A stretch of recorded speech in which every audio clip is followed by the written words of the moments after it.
Welcome to the reading of Turning 25 on my 52nd birthday. This is a story of my life right after my divorce as I grew into a new woman. Please comment any questions on the video below. I'll get back to them as soon as I can. And thank you so much. Please like and subscribe also. Thanks. Chapter 26. Veronica received a couple more texts from Jake, but she decided not to answer them. Her intuition told her that he was not worth a date. Every once in a while she thought that maybe she should just give him a shot. She was thinking more about Rick again. She was missing him, but knew she was probably for the better that they were not seeing each other.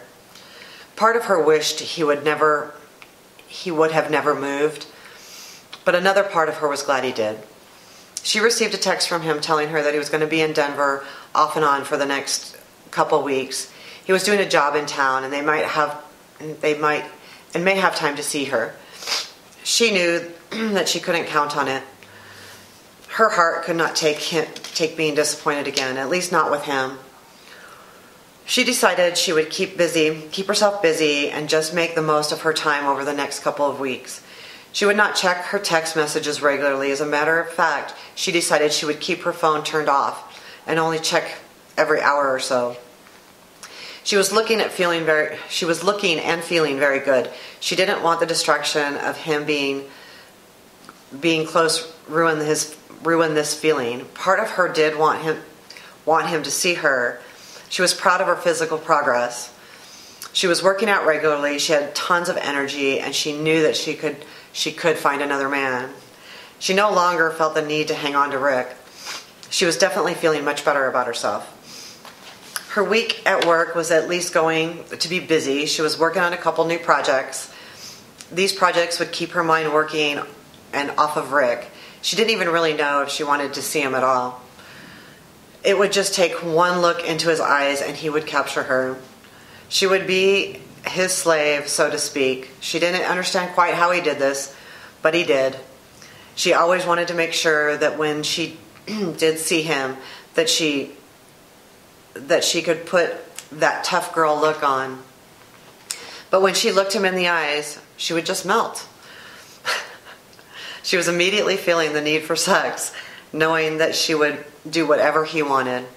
She would not and could not say no to him, but she really needed to realize that nothing was going to happen, because he also knew he could control her. She wasn't sure if he understood how much.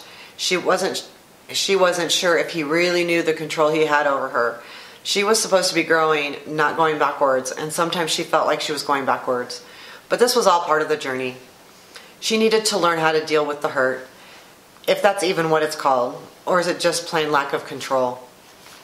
She decided to take the lead and sent him a text asking if they could go to lunch on Wednesday.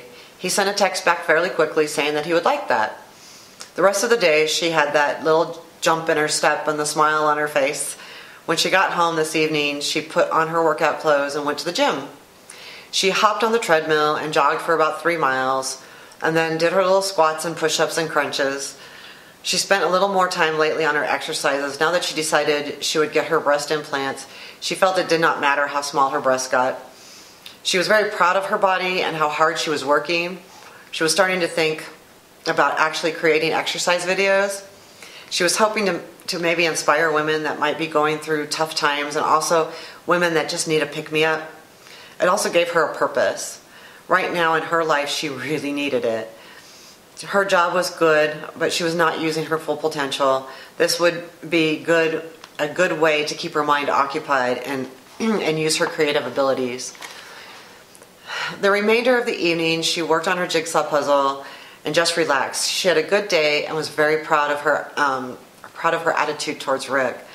She wanted to see him and was actually looking forward to them meeting and not having to worry about the sex. The next day was also uneventful. The day at work was great. She got a lot accomplished. It seemed Veronica was always wanting something exciting to happen. It was almost like she needed excitement. She almost felt like her day was a failure if there wasn't something major happening. She really needed to learn how to live with some normal days. Not every day was going to be the best day of her life. She decided not to work out tonight. She listened to some music and danced, but didn't do a whole lot. She had not heard from her truck driver friend. She was glad about that. She really didn't want to have to tell him to knock it off. Some things were just not fun to deal with.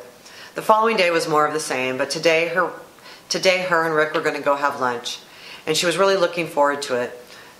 They really had not spent any time together in quite a while. She really enjoyed talking with him, maybe not as much as the sex, but they got along very well. They ended up going to a little Mexican restaurant that he had picked. They talked a ton.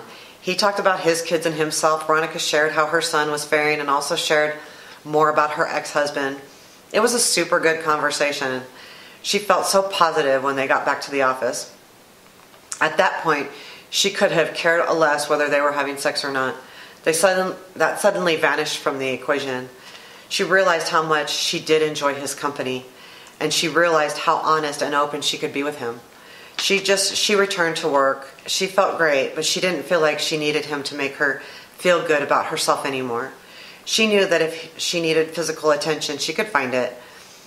Men were, after all, very easy to get in that way. No denying that it's awesome that this young man finds her attractive. But at the same time, she knows that there are probably quite a few men that find her attractive.